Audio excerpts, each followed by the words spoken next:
entre sí con lo que se denomina movimientos elásticos. Ahora vamos a definir lo que es un movimiento elástico, que es un movimiento bastante elegante que tienen las moléculas cuando se alejan y cuando se acercan, generando lo que se denomina límites de atracción.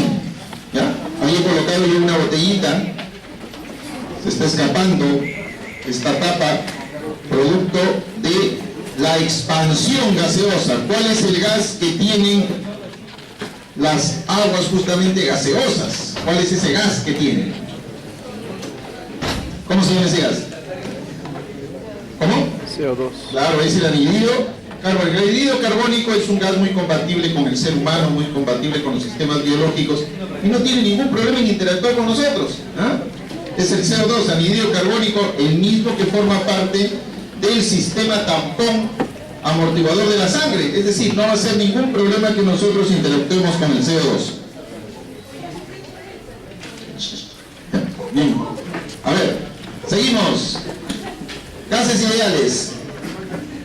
Todas aquellas presentaciones aeriformes, esas presentaciones de forma aérea, para decirlo más claro, y que responden a las especulaciones que ustedes mismos se formulan respecto a su comportamiento, ese es un gas ideal. Por ejemplo, ¿qué pasa si yo en un sistema cilíndrico tengo 2 litros de un gas, un sistema cilíndrico, y yo le aplico la presión? ¿Qué pasa con el volumen? ¿Aumenta o disminuye? Lógicamente disminuye. La primera conclusión que podríamos sacar es: la presión y el volumen son directamente proporcionales o inversamente proporcionales. Inversamente proporcional. Primera ley, ley de Boyle. Si yo no tomo en cuenta a la temperatura, yo puedo decir que la presión y el volumen son inversamente proporcionales. Entonces, esa es una de las... ¿Y qué pasaría con la densidad? ¿Qué pasaría con la densidad? Si la presión y el volumen son inversamente proporcionales, la densidad es directamente proporcional, porque mientras más presión exista y el volumen disminuya, la densidad será mayor. El volumen menor, pero la densidad mayor. Primera conclusión: en un proceso isotérmico, es decir, donde la temperatura es constante, la presión y el volumen varían inversamente proporcional. Mayor presión, menor volumen. Y la densidad directamente proporcional. A mayor presión, mayor densidad. Sí, y eso tiene su correlato en el aspecto de tipo numérico y en el aspecto de tipo analítico. Bien, aquí viene lo que les digo, ¿no? Fíjense, ¿qué es lo que sucede acá? ¿A qué se denomina movimiento gaseoso de tipo elástico? El movimiento gaseoso de tipo elástico es algo así como esto, ¿no? Cuando las moléculas del gas se alejan demasiado, estas tienen tendencia a extrañarse, entre comillas, se extrañan y tienen tendencia después a encontrarse. Ya cuando se acercan mucho, fíjense que esto cuando se acercan mucho, ya más bien no hay atracción, sino repulsión. Es decir, mientras están lejos, se extrañan. Cuando ya están muy cerquita, se repelen. Entonces esto me hace recordar justamente, como lo decía en el primer grupo, a una pareja de amigos, donde yo le preguntaba a la amiga, le decía: oye, ¿por qué te llevas tan bien con tu pareja? Es que no lo veo mucho, me dice. Era así porque viajaba pues en la semana, se iba a Huancayo, donde él es ingeniero de minas, y después venía, y después los fines de semana muy bien, muy bonito la pasaban. Después la semana otra vez, ya cuando no se veía mucho se extrañaban, y después los fines de semana otra vez, pero ya juntos también ya aburría, y después otra vez se separaban y así estaba. Esos son los movimientos elásticos de las moléculas gaseosas. Cuando están lejos necesitan de la atracción, cuando están ya muy cerca se repelen, y eso es lo que demuestra este cuadrito. Este cuadrito ahí está, ¿ven? Ahí está. Fíjese, cuando hay una distancia grande, fíjese, cuando hay una distancia grande, la fuerza de atracción es pequeña, pero empieza a subir después, hasta un determinado límite. Pero ya cuando la distancia se va haciendo más pequeñita, ya no hay atracción, positiva, sino atracción negativa. Entonces ahí están las moléculas de gas. Eso se denomina movimientos elásticos y eso explica el comportamiento gaseoso. ¿Ya? Bien, ahí está la ley de Boyle, lo que habíamos hablado. La presión es inversamente proporcional al volumen. Yo si quiero igualar, lo multiplico por una constante denominada constante de proporcionalidad. Entonces tengo aquí igual por una constante de proporcionalidad, entonces P por B igual a acá. La ley de Boyle, que es P por B, es la primera idea que se tuvo de temperatura. Vamos a suponer que en el examen yo les coloco, en el aula 1 se hace un experimento de la ley de Boyle donde la presión por el volumen es igual a 50, y en el aula 3 se hace un experimento de Boyle donde la presión por el volumen es igual a 100. Obviamente, donde sea mayor P por B, existirá mayor temperatura. Donde P por B es mayor, la temperatura es mayor. La primera idea que se tuvo de temperatura fue la ley de Boyle, es decir, P por B, proceso de tipo isotérmico. Ahora, P por B, fíjense ustedes, P por B también implica energía. P por B también es energía. ¿Por qué? ¿Por qué es energía? Por la sencilla, por esta razón. Ahí vamos. P por B también es energía. A ver, vamos a hacer el análisis dimensional de P por B, ¿ya? ¿Qué es presión? Fuerza sobre unidad de área.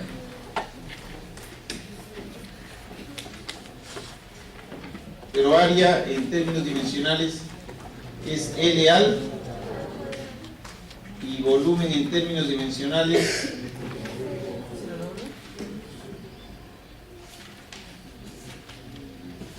que es fuerza por F por L, fuerza por distancia. ¿Qué cosa es en términos? ¿Qué cosa es? Trabajo. Entonces trabajo es igual a presión por volumen. Quiere decir que lo puedo expresar en qué unidades. ¿En qué unidades lo debo de expresar? En joules. ¿No? Lo puedo expresar en joules. Pero ¿ustedes creen que los médicos expresan la cantidad de energía en joules cuando hablan con su paciente? ¿En qué lo expresan? ¿En qué expresan los médicos la cantidad de energía que un paciente necesita, requiere? En calorías. En calorías. Es decir, que P por B también puede ser expresado en calorías. ¿Sí? Fíjense. Interesante, de la ley de Boyle nada más. Pero vamos más allá. Ahí vamos a ir más allá. Vamos a ir más allá. Partiendo nada más del análisis dimensional. Ustedes hace poco han hecho su práctica de la del bracito, ¿han hecho? Esa práctica del bracito, fuerza muscular. Ya, fíjense. Vamos a poner de que este es un bíceps, ¿ya? Es el bíceps de un practicante de este deporte que es el halterismo, es decir, levantamiento de pesas. Y, lógicamente, si un levantador de pesas quiere mejorar su rendimiento, es decir, quiere mejorar su trabajo, obviamente tiene que mejorar lo que se denomina la presión por el volumen. ¿O presión por qué? Porque usted en su práctica encontró ¿qué cosa? Fuerza muscular por la unidad ¿de qué? De área. ¿Se acuerda el área? Por cada centímetro cuadrado, el área normal 3,5 kilogramos fuerza por cada centímetro cuadrado. Pero vamos a suponer, fíjese, de que este señor quiere mejorar su rendimiento, quiere mejorar su trabajo. Es decir, ya entrenó por demás, una alimentación muy balanceada y no puede más, es decir, en el momento que hace el envión con sus pesas no puede más, ahí tiene un límite. Entonces la pregunta es cómo puede mejorar el rendimiento, cómo puede mejorar su trabajo. Aumentando el volumen. Es decir, aumentando ¿qué cosa? A ver, ya la presión no la puede aumentar más, porque ya entrenó. Fíjese, ya entrenó. El volumen lo puede mejorar. Lo puede mejorar de repente ya no mediante el entrenamiento. A ver, ¿cómo podría mejorarlo? Entonces ahí va a recurrir, muchos van a recurrir a un especialista, a un endocrinólogo de repente, a un médico endocrinólogo, y que le va a decir, ¿cómo puedo mejorar mi masa muscular? Aumentando la masa también aumenta ¿qué cosa? El volumen. Y si aumento el volumen, ¿qué pasa con el trabajo? Aumenta el trabajo, porque son proporcionales. La pregunta es, ¿habrá alguna sustancia capaz de aumentar el volumen del músculo? ¿Habrá una sustancia capaz, no? Que el médico maneje. ¿Cómo se llaman esas sustancias? Las proteínas puede ser, la carnitina, el silógico, pero vamos a poner, es que, a ver, él ha pensado de una manera sana, una proteína, lógico, pero vamos a poner de que viene por ahí, viene por ahí alguien que dice, bueno, de una manera sana requiere proteínas, carnitina, la vaca, qué sé yo, ¿no? Entonces, pero fíjense, pueden ser los esteroides. Los esteroides implican un aumento de la masa muscular, entonces los esteroides estarían determinando ahí, es decir, todo lo que significan los anabólicos. Los anabólicos. Entonces, miren, solo especulando sobre la ley de Boyle, miren hasta dónde hemos llegado, hasta los esteroides, hasta los anabólicos. Es decir, B por B es una función muy importante energética. Y así como se usa pues en un émbolo con el aire comprimido ahí, también se usa en el músculo, porque el músculo también es volumen, también es masa. ¿Ah? Por eso es de que la constante universal de los gases ideales es igual a 0,082 litros atmósfera grado Kelvin mol, pero también es 1,987 calorías. ¿Y por qué en calorías? Porque litros por atmósfera también es una expresión energética. ¿Ya? ¿Entendimos? ¿Sí? Fíjense. Ya bien, esto fue una especulación. Ya, pero seguimos ahora con la ley de Boyle. Ahí está, la ley de Boyle. Ahí está, la representación de la ley de Boyle. B1 por B1 es igual a B sub 2 por B sub 2. ¿Ya? ¿Esto se quedó? Ahí está, ¿no? Ahí está. ¿Con qué se mide la presión? Se mide con estos sistemas que se llaman sistemas manométricos, son manómetros. La presión arterial ustedes también la van a medir, algunos con ese manómetro tipo reloj, pero hay algunos que todavía usan su manómetro mercurial, todavía usan su manómetro de mercurio, ¿ya? Y eso siempre era lo usual antiguamente, pero ahora ya no se usa eso. Claro que ese mercurio que está en los manómetros antiguos no es tóxico en el sentido de que está atrapado ahí en su recipiente de vidrio, no se escapa, porque el mercurio, el gas mercúrico es muy tóxico. La presión puede ser de dos tipos: una presión que se adiciona acá, aquí le colocamos esta presión de acá, que se adiciona, o una presión que también se succiona, una presión de succión. Aquí hay esta distancia, por ejemplo, de acá es una presión que se adiciona, esta distancia es una presión que se resta. Ahí está. Podemos tener nosotros presiones positivas y podemos tener presiones negativas. Es decir, si nosotros viajamos por la cordillera, nuestra presión va disminuyendo, la presión atmosférica. Si vamos bajo el nivel del mar, la presión obviamente va aumentando. Si estamos en la selva baja, la presión aumenta sin lugar a dudas. Ahí está la representación de la ley de Boyle.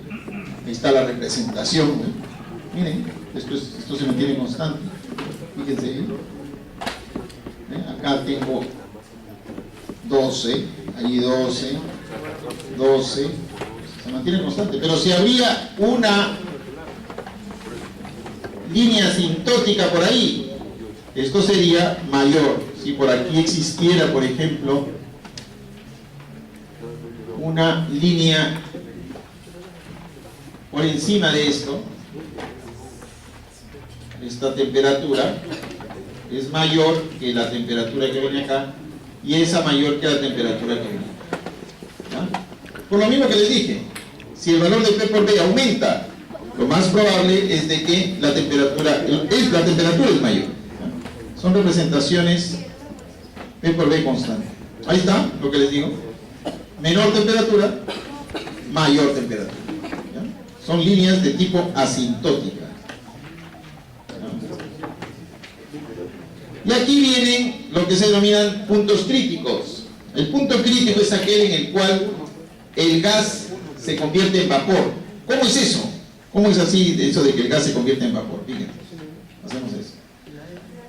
Vamos a suponer de que yo tengo vapor de agua. Tengo vapor de agua y le aplico una presión a ese vapor de agua. Lo más probable es de que ese vapor de agua se transforme en estado líquido. Pero vamos a suponer de que tengo gas nitrógeno y le aplico presión. Las moléculas van a intentar unirse, pero el nitrógeno va a hacer caso omiso a eso, no va a querer unirse, no se va a transformar en líquido. ¿Qué necesito para ello? Disminuirle drásticamente la temperatura. Esa es la diferencia entre vapor y gas. Vapor es aquella masa aeriforme capaz de transformarse en líquido por la acción única de la presión del sistema.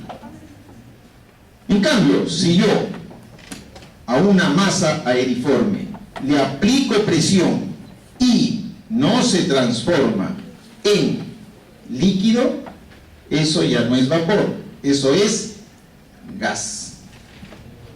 Esa es la gran diferencia entre gas y vapor. Puede ser una pregunta de examen, ¿no? El gases notorios, nitrógeno, por ejemplo, el propano, ¿es gas o vapor? El propano, el gas común, el gas doméstico. Claro, es un gas, por eso es que cuando llega a las casas le llaman gas licuado de propano. Es un gas. El gas que deriva del petróleo, ni hablar, no, licuado pues de petróleo, no. A ver, el gas de camisea. ¿Qué gas es? Todos hemos escuchado pues hablar del gas de camisea. ¿Qué sustancia es? A ver, les doy posibilidades. Butano, propano, metano, nitrógeno. ¿Cuál es?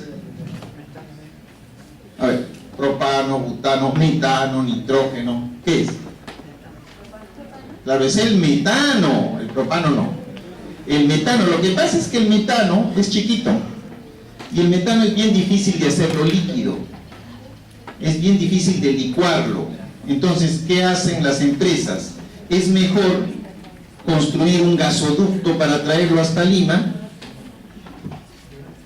que licuarlo, porque sería más costoso licuarlo y enviarlo a las casas. Entonces es mejor y más barato hacer un gasoducto. ¿Se dan cuenta? Interesante, sabiendo las propiedades de los gases nada más. Y entonces viene la definición. Esta definición sí voy a exigir que me la aprendan, que me la puedan aplicar. Ahí está, ¿no? Definición de vapor, ahí está. La 12 es una definición crítica.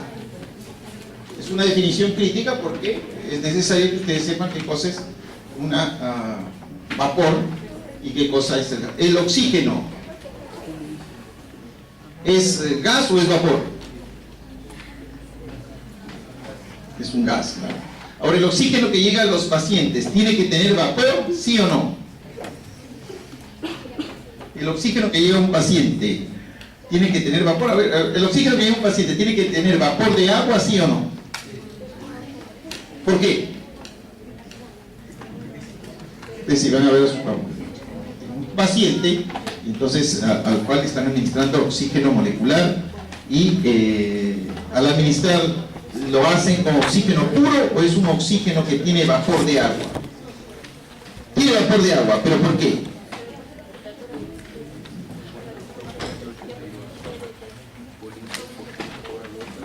El oxígeno puro es seco y si llega eso a las vías respiratorias de su paciente, lo más probable es que reseque las vías respiratorias. Entonces siempre le ponen vapor de agua. Es necesario que los gases que ingresan al nivel pulmonar tengan vapor de agua para que humedezcan las vías respiratorias y no las resequen. ¿Ah? Por eso es que previamente, si ustedes ven a su paciente, seguramente el gas oxígeno previamente burbujea en agua antes de ingresar. Ya son... Muy bien. Ahí está la ley de Boyle. Y la ley de Boyle trae consigo otra ley. La ley de las inversas proporcionales, inversamente proporcional entre presión y volumen, y directamente proporcionales entre presión y densidad. Fíjense qué interesante. Muy bien. Entonces pasamos a la otra ley. Que no interesa pues de que sea la ley, se llame ley de Charles, no interesa. Lo importante es de que es un sistema de tipo isobárico. En el sistema isobárico, ¿quién permanece constante? La presión, evidentemente. Y quienes hacen de variables son el volumen y la temperatura. Pero no cualquier temperatura, fíjense. Tiene que ser una temperatura acorde con el sistema de aumento de volumen. ¿Qué hago ahí? A ver. A la temperatura le estoy sumando ¿cuánto? 273. Por cada grado que aumenta la temperatura, porque cada grado de aumento de la temperatura, el gas se dilata en una 273ª partes. Por eso es que le sumo yo siempre 273. No puedo trabajar con Celsius, siempre debo trabajar con Kelvin. Esa es la razón. Ahí les hago toda la demostración. Ahí les hago toda la demostración. ¿Por qué les hago toda esa demostración? Para que usted vea que no debe de trabajar con la graduación Celsius. No debe de trabajar con esa graduación. Ahí me he tomado el trabajo de hacer todo. Para que quede. ¿Ya? Entonces, cuando tenga que, si tiene algún problema dentro de lo que significa el grupo de problemas que les he dejado, donde está descrita la temperatura, no se olvide, Celsius se usa como una cuestión de temperatura corporal, una cuestión de temperatura de tipo ambiental, pero cuando se trata de hacer variaciones de tipo térmica, variaciones de tipo termodinámica, ya se usa los grados Kelvin, por favor, ¿ya? Bien. Muy bien, entonces esa es la representación. A mayor temperatura, mayor ¿qué? Mayor volumen. Mayor volumen, fíjense.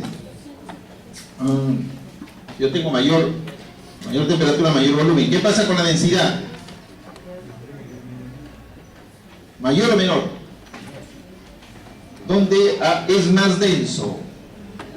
¿En el primero o en el segundo?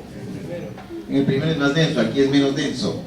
Bien, esto explica por qué esos globos de feria, fíjense, hay unos globitos de feria que los hacen con papel. Con papel, y en la parte inferior ponen una especie de té ardiendo ahí, ¿no? Una tea ponen ahí y empieza a inflamarse el aire del interior del globo. Y uno lo deja ahí y automáticamente este globito, después de un momento, se empieza a elevar.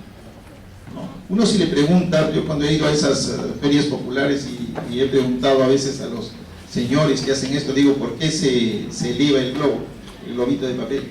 Y me responde pues con sinceridad, me dice, no, es el espíritu del pueblo, es el espíritu del pueblo. Si el pueblo está con muy buen espíritu para la fiesta, el globo se va a elevar. Sí, pues esa es la idea del poblador. Pero después le pregunté, recuerdo a un niño, del cual es el ejemplo que les estoy diciendo.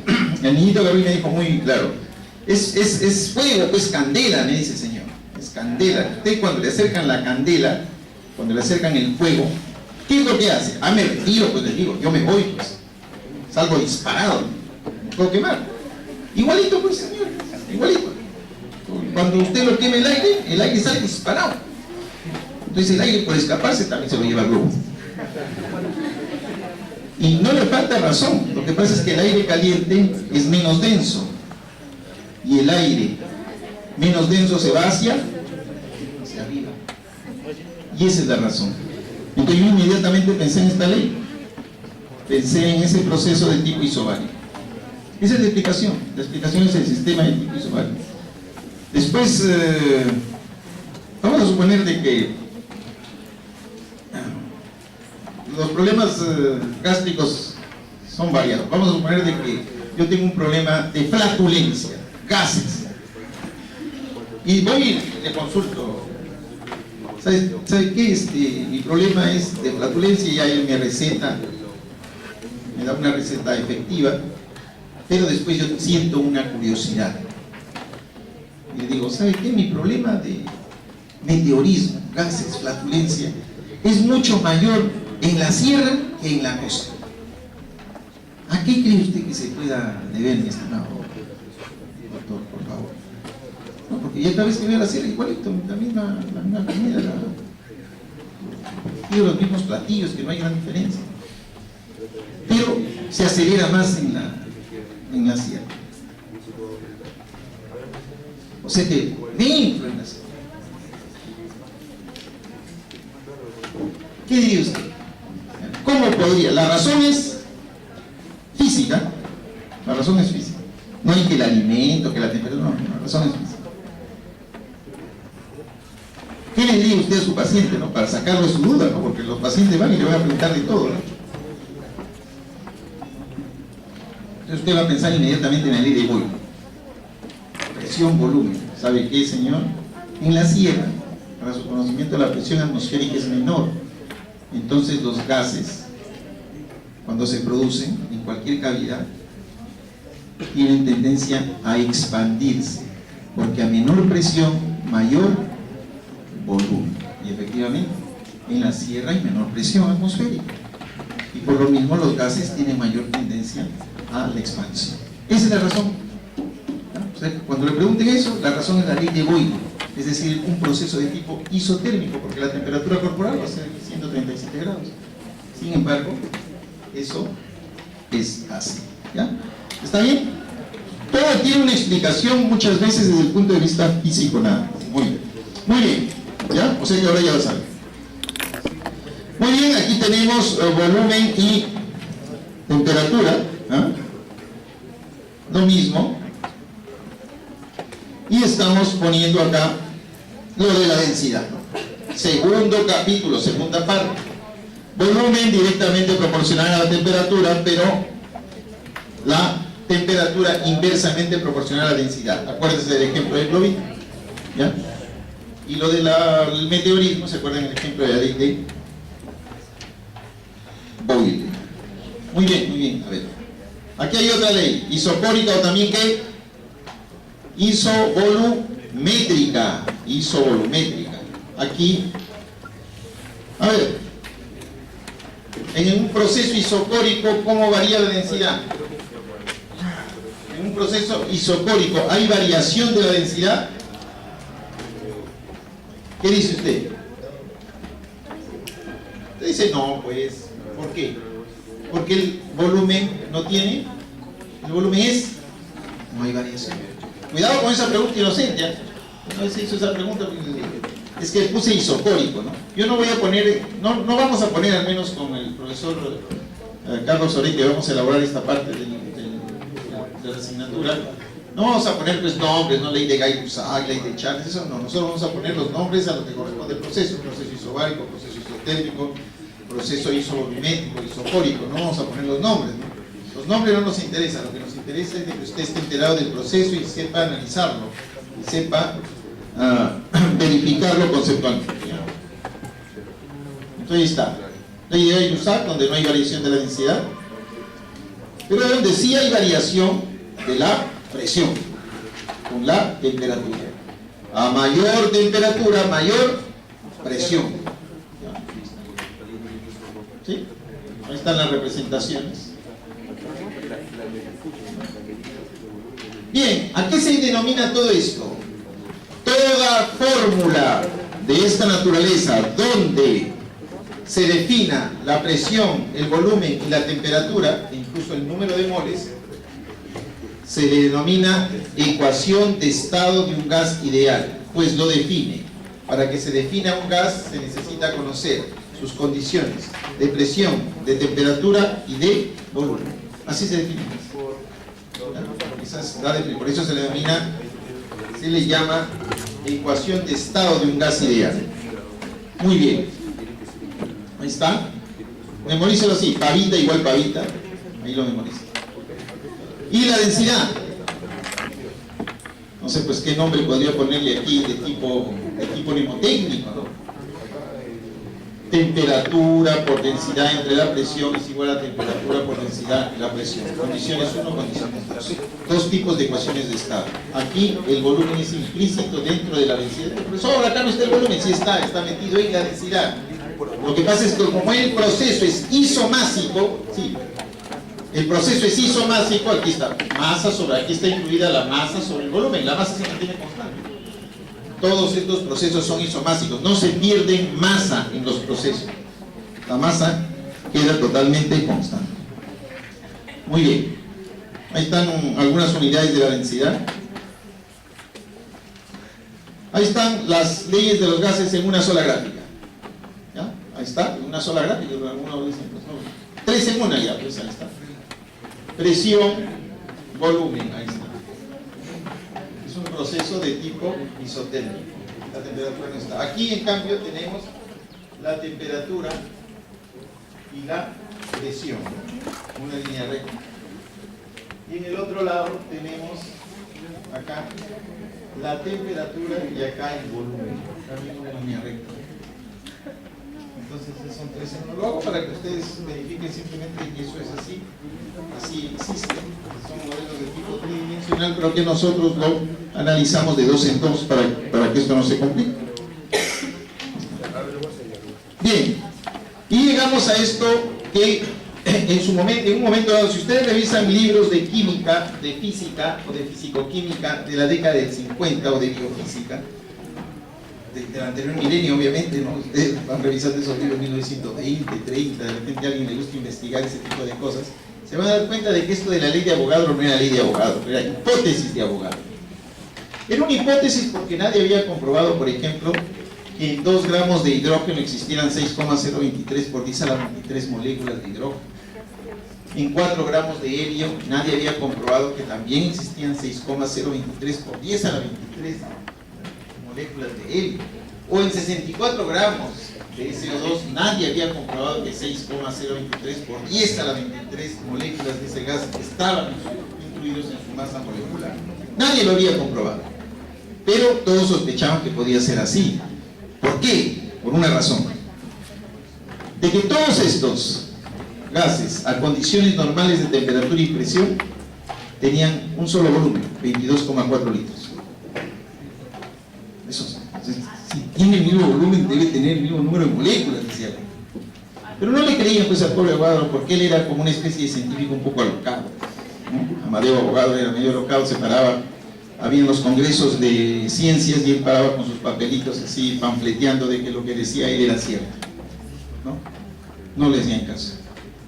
Pero de todas maneras, por allí, en un momento dado ya empezaron a tomar más sentido cuando descubrieron que el volumen era 22,4 litros, ese volumen que aparece en los libros. Entonces, a partir de ahí ya le hicieron un poquito más de caso.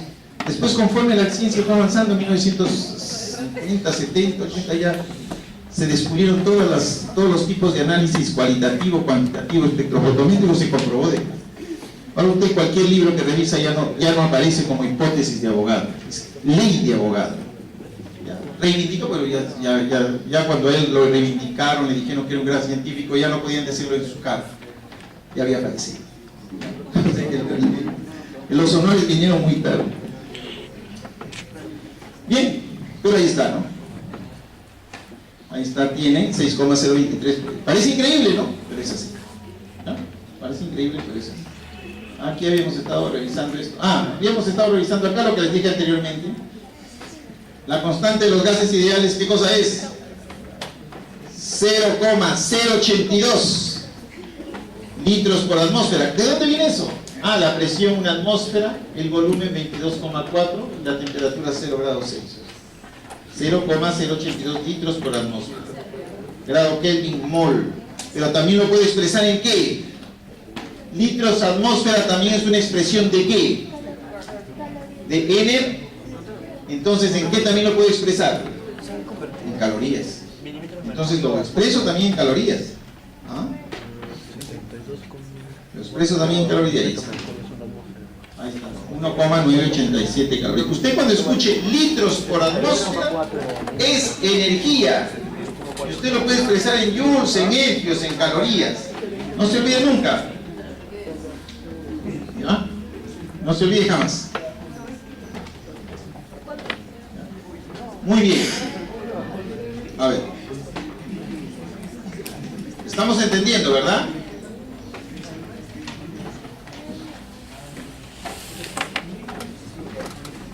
Muy bien. Aquí están otras ecuaciones de estado. ¿Cuáles son las otras ecuaciones de estado que debemos recordar? Las otras ecuaciones de estado son, esta de acá, el popular pavo igual ratón, PV igual NRT. N, ¿qué es? Número de moles. R es la constante que hemos visto. Esta se llama Pumita tarado. Puma, y usted que lo pone esto primero, pues después este, después el otro. Pumita tarado. También usted, pavo igual ratón y Pumita tarado. ¿Lo encuentra ahí? Rapidísimo. Dentro de la secuencia, fíjense, de nuestros problemitas, y seguramente usted ahora lo va a analizar con mucho cariño, con mucho detenimiento. Esto lo ha elaborado mi amigo Carlitos Oreja, que en este momento estaba acá conmigo. Entonces hemos puesto en la parte que es más notoria, hay una parte que está más remarcada dentro de las respuestas. Dentro de las respuestas hay zonas que están remarcadas. Por ejemplo, en la primera 22,4, en la segunda 2. Esas son las respuestas. Usted lo que tiene que hacer es comprobarlas. ¿Comprobarlas con ayuda de qué? Con ayuda de estas fórmulas que se encuentran al final. Solamente usando esas fórmulas. ¿Ya? Fíjese. ¿Queda claro? Entonces usted con estas hojitas va y estudia de una manera tranquila y pausada. ¿Está bien? Usted tiene que revisar esto. La siguiente semana, a principio de semana, vamos a sacar nuestra segunda secuencia de problemas de gases ideales, que ya no tienen algunas respuestas, pero la mayoría no. Seguramente ahí van a sufrir un poco más, pero después vamos a sacar el solucionario. Y con eso debe quedar zanjado el entendimiento de este capítulo. ¿Queda claro? Entonces fíjese, para que después ya no haya ningún problema de que no entiendo. Si aún así usted no lo ha entendido, ya nos busca a nosotros los profesores. ¿Ya? Pero la idea es de que usted solito vaya haciendo su autoaprendizaje de la mecánica, cómo se desarrollan los problemas. ¿Queda claro? Fíjese. ¿Ya? Muy bien. Entonces seguimos. Ya, a ver, seguimos. Ahí está. ¿No? Este es un ejemplo que puse porque iba a hablar de las presiones parciales de Dalton. A ver, vamos a suponer que yo les digo, ¿dónde hay más oxígeno? ¿En la costa o en la sierra? ¿O en la selva baja? ¿Dónde hay más oxígeno? ¿La cantidad de oxígeno en la costa y en la sierra es la misma o es diferente? A ver. La pregunta es la siguiente, ¿eh? ¿La cantidad de oxígeno en la costa y en la sierra es la misma o es diferente? A ver, levanten la mano los que dicen que es diferente. Ya, muy bien, diferente. Levanten nomás con tranquilidad. A ver, levanten la mano los que dicen que es la misma. Ya, muy bien. Hay toda una especie de idea, no sé, sí, producto lógico de la imaginación. Sí, cuando me voy a la sierra siento que me falta el aire, entonces hay menos oxígeno. Así se entiende, ¿no es cierto? Esto es así. Muy bien, pero esto tiene que ver con las presiones parciales de Dalton. Las presiones parciales de Dalton. Yo soy de la sierra, eso quiere decir que yo nací en un sitio con poco oxígeno. ¿No es cierto? ¿No? De acuerdo a esa imaginación, de acuerdo a esa especie de idea. Bien, veamos. Miren, la presión en la costa es 760 milímetros de mercurio. En un lugar de la sierra, 500 milímetros de mercurio. y en un lugar de la selva 800 milímetros de mercurio. ¿De dónde parte esa idea que dice de que en la sierra hay menor oxígeno? Que cuando los jugadores de un equipo capitalino se van a la sierra les falta pues el aire cuando están jugando, ¿no? Ya, muy bien, pero eso no tiene nada que ver con la concentración del oxígeno. La concentración del oxígeno es la misma en la costa, en la sierra y en la selva. Es el 20%. Lo que pasa es que la presión no es la misma. La presión en la costa, 760, en la sierra, en lugar de la sierra, ¿no? Digamos en un lugar que más o menos donde la presión es menor que 760, 500. Y en un lugar de la selva baja, por debajo del nivel que sea 800. El oxígeno adquiere la presión parcial de su concentración. La concentración del oxígeno es 20%. El 20% de 760, ¿cuánto es? ¿Cuánto es? 152. El 20% de 500, ¿cuánto es? 100. Y el 20% de 800, ¿cuánto es? ¿Qué significa eso? Que esta es la presión con la que entra el oxígeno a mis pulmones. 152, estoy feliz en la cosa. Pero si me voy a un sitio donde la presión es 500, esa presión con la que entra el oxígeno a mis pulmones ya no es 152, es 100. Y eso me da la impresión de que me falta el oxígeno. No es que me falte el oxígeno, sigue estando ahí, pero ya no entra con la misma presión. Entonces, ¿qué hace el individuo? Empieza a aumentar su frecuencia, su ritmo respiratorio, lo empieza a acelerar. Entonces eso lo hace aparecer como que si estuviera cansado, ¿no? Y si lo empieza a acelerar, hace lo que se denomina, un caso de alcalosis res. Hace su alcalosis y de repente se desmaya. Fíjese, cambió cuando se van a la Alianza, se va a jugar con el CNI, le gana, Alianza gana. Le gana al CNI. Creo que de todas las veces que he ido a jugar a la selva, Alianza le ha ganado todas las veces al CNI. ¿Pero por qué? En cambio, si Alianza va pues a Huancayo y ahí sufre, ¿no? Pero esa es la presión. O sea que no es el oxígeno, no hay que echarle la culpa al oxígeno. El culpable es esta relación de las presiones parciales. Cada gas ocupa la presión parcial que le corresponde a su concentración. ¿Ya? Y ese es el fundamento también de las cámaras hiperbáricas.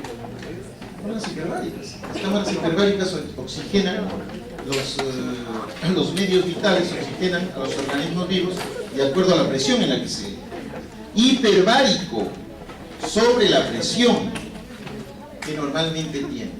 De repente una persona derrame cerebral, alguna persona que está poco oxigenada, o de repente tiene algún traumatismo estos de descompresión por haberse sumergido en el agua, pues, una serie de trastornos que pueden ser. ¿Cómo se llama esto? Ley de las presiones parciales de Dalton. Ley, cuidado que le voy a venir una preguntita, estas son preguntas inocentes, ¿no? El oxígeno es mayor en tal lugar, no, el oxígeno no tiene nada que ver, ya el oxígeno es estable en toda la especie de biosfera gaseosa, ¿no? Lo que varía son las presiones. Tan es así que hay un mal de altura, producto de la presión, ¿no? Es estudiado muy bien por el doctor Monge. Ya él ha dejado toda una estela de investigaciones respecto al mal de altura. ¿Sí?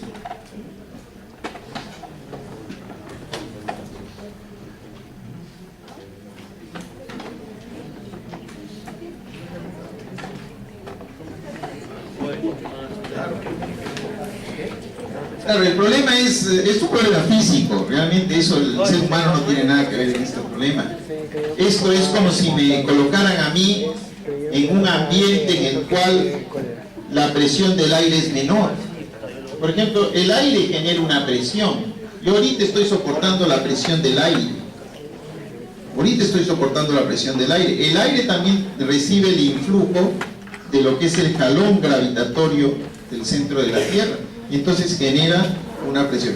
Pero conforme yo voy subiendo, en este perfil orográfico del Perú, conforme yo voy subiendo, el aire va disminuyendo en el sentido de la altura. Ya no tengo la misma cantidad de aire sobre mi cabeza, la presión ya es menor. Como la presión es menor, la presión de todos los gases que contiene el aire también es menor. Entonces, si yo respiro en la costa, la presión con la que entra el oxígeno es 152, pero si yo respiro en este sitio donde la presión es 500, es 100. Entonces no entra con la misma presión el oxígeno. Al no entrar con la misma presión, ¿yo qué hago? Vuelvo a respirar un poco más, aumento mi frecuencia. Y la fisiología del individuo también se esfuerza de tal manera que empieza a elaborar más glóbulos rojos. Hasta que si uno se queda pues un par de semanas, un mes a vivir en la sierra, después baja acá a la costa, uno tiene más glóbulos rojos. Incluso algunas personas que vienen de la sierra con bastante glóbulo rojo acá, su cara es chaposa, rojita, ¿no? Algunos dicen por ahí, es recién bajado. ¿Por qué? No lo ves, pues todo chaposo. ¿Ah? Eso es así. Claro, es un comentario rasistoide, ¿no? Pero es así, ¿no? Ese es recién bajadito. ¿Ah? ¿Se da cuenta, no? Bien, fíjese, entonces esto es así de esa manera. ¿Ya? Y el mal de altura se expresa así, lo que se denomina el soroche. Esto está muy estudiado. Hasta ahora hay estudios del mal de altura. Hasta ahora no sé si en el Hospital Loaiza está el Centro de Estudios de Altura, justamente. Muy bien. Esa es la ley de las presiones. El mejor ejemplo es el que les he puesto. Ahí está la deducción. El mejor ejemplo es el que les he puesto de las presiones parciales. ¿Ya? Entonces, fíjense. Ahí está la deducción. Ahí está. La presión del porcentaje molar es igual al porcentaje de la presión. A no olvidarse de eso, que son bastante interesantes los estudios que se hacen de eso. Algunos de ustedes de repente les va a interesar ser investigador de estas cosas, de los males de altura.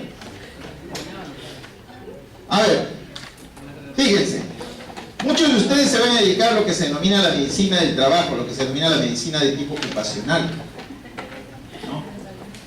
Hay, por ejemplo, trabajadores que se intoxican justamente por trabajar nada más, sobre todo los que son ebanistas, los que trabajan en pinturas, trabajan con bastante lo que se denomina solventes orgánicos, acetona, éter, metanol, etanol, tiner, benceno, benzina, tolueno, etc. Estas personas trabajan con líquidos, pero el líquido tiene un problema, rápidamente pasa a la fase de vapor. El líquido rápidamente pasa a la fase de vapor. Y algunos tienen lo que se denomina presión de vapor alta. La presión de vapor alta es característico de cada solvente, sobre todo de los solventes de tipo orgánico. Vamos a suponer de que yo estoy acá en un punto equidistante de esa esquina y de esa otra esquina. ¿Ya? Estoy en un punto equidistante. Y allá se rompe un frasco de acetona. Y allá se rompe un frasco de éter etílico. El éter etílico tiene un olor muy característico, muy peculiar. Y allá se ha roto un frasco de acetona. Se rompe al unísono. ¡Pum! Yo me quedo ahí tranquilo. Y después de un medio minuto pues empiezo a percibir un olor a éter etílico. ¿Por qué? Porque el éter etílico tiene mayor presión de vapor. El éter etílico rápidamente pasa de la fase de líquido a la fase de vapor. Y después me llega el olor de la acetona. Porque la acetona, al ser percibida después, implica de que tiene una presión de vapor menor. A eso es a lo que se denomina este ejemplo que les voy a dar acá. Quiere decir, imagínense pues un trabajador que es ebanista, o que se dedica pues a elaborar pinturas, debe estar intoxicado. Yo estoy seguro, fíjense, si ustedes hacen un estudio entre estos muchachitos que le dicen las pirañitas, y un ebanista, esos que trabajan con todo lo que es pinturas diversas, elaboración de pinturas, de barnices, yo estoy seguro de que ese trabajador está más intoxicado que el otro. Porque ese señor está en esos espacios cerrados con una gran cantidad de solventes. que van desde el benceno, la bencina, hasta el tímer, ¿no? Hacer de solventes, pero de los más simples hasta los más complicados.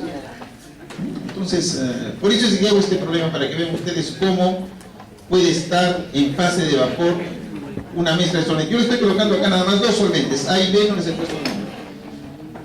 Ya la ley de Raoult, fíjense, ya ahí está, fíjense. Este es un problema 29, que es un problema crítico. Me va a interesar ponerlo en el examen.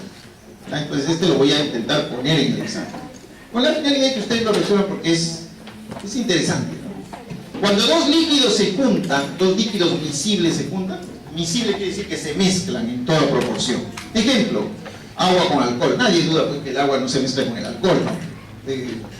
Lo toma en la cerveza, lo toma en el whisky, sidra, champán, etc. Es el alcohol con agua, en toda proporción se mezcla. La acetona con el agua también se mezclan en toda proporción, son líquidos miscibles.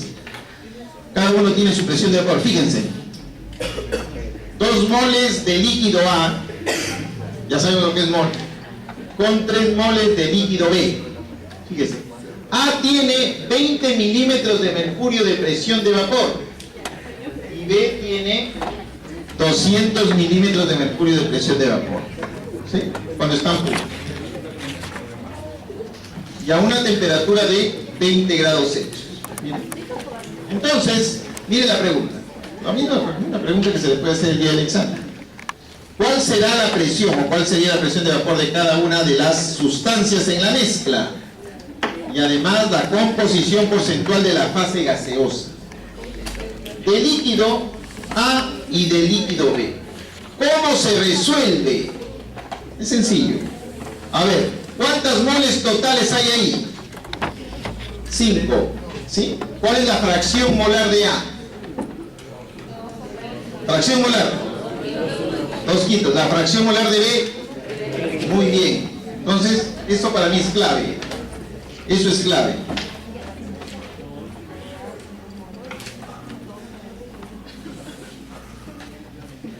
Ahí está, líquido A, líquido B están puritos, después se juntan. Y yo tengo que la nueva presión de A es su fracción molar por su presión al estado puro. Y la nueva fracción de B es su presión